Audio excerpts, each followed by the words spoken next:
There are still factories in this country where people make things with their hands.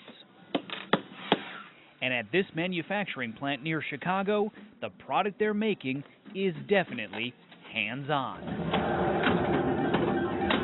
Boom. All right, so full disclosure, I love pinball, so I am biased in this story. We have something in common. I love pinball too. Gary Stern is president and CEO of Stern Pinball, one of the few remaining manufacturers of pinball machines in the world. It's a job that comes with one strictly imposed silver lining. We are assigned 15 minutes a day. We must play pinball. So if you don't want to play pinball, you don't belong in a pinball company. Obviously, the goal is to make money, to keep people employed, but it also seems like a big part of this has to just be fun. These aren't heart-lung machines. They're pinball machines. It is fun. Their hot new game is Ghostbusters. It's fitting because when it comes to pinball, there's something strange in the neighborhood. So-called barcades are popping up in cities all across the country. Pinball machines and vintage arcade games are paired with craft beer and a hipster crowd. It's far more social than playing video games at home or on your smartphone. This modern-day nostalgia has helped turn pinball into a bumper crop. Stern has a 2.5-month backlog of orders and has recently doubled the size of its operation. You've come a long way because during the Great Recession, this was kind of on the brink. We were on the brink and we came a long way.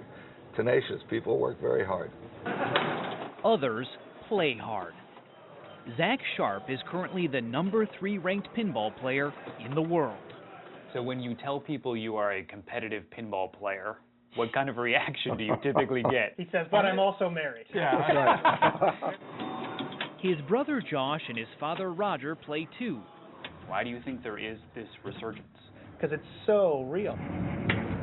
The physical nature of you don't know where the ball is going, and every time you flip it away, you're not sure if you'll ever see it again. The Sharpe brothers compete in the International Flipper Pinball Association. Yes, that's a thing.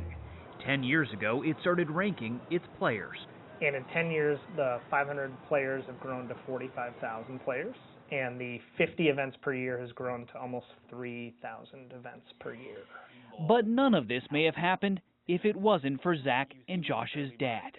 People say you are the guy who saved pinball. Yeah. Is that true? Yes. But now, a little history. Pinball as we know it descended from an English game called Bagatelle. Then in 1931, an American company released something called Wiffleboard, the first coin-operated pinball machine. But pinball was considered a game of chance, which is to say, gambling.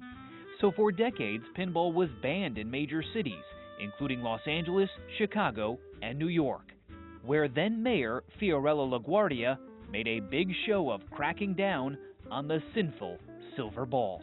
The assumption was that since this was a cash business, people are putting in coins, that somehow the mob is involved. Which brings us back to Roger Sharpe. He was working for GQ magazine and was a well-known flipper fanatic.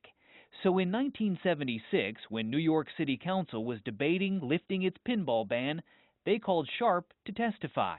He played a machine to show them that pinball was indeed a game of skill. I mean, I was basically showing off and calling my shots all along.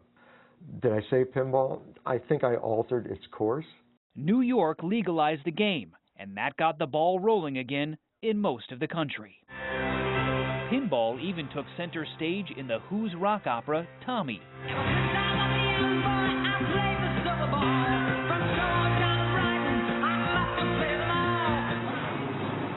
But in the 1980s and 90s, the video game made pinball seem passé. Who didn't want to play Space Invaders or Pac-Man? So pinball was kind of shunted to the side. Now it's back and running full tilt worldwide. Stern Pinball exports nearly half of the machines it makes. The company's biggest challenge? Figuring out how to use that quarter mile of wire in each pinball machine to electrify the next generation of players. What makes a machine a hit? Magic. Magic. Magic. The last 2% of the design is magic. It's just magic.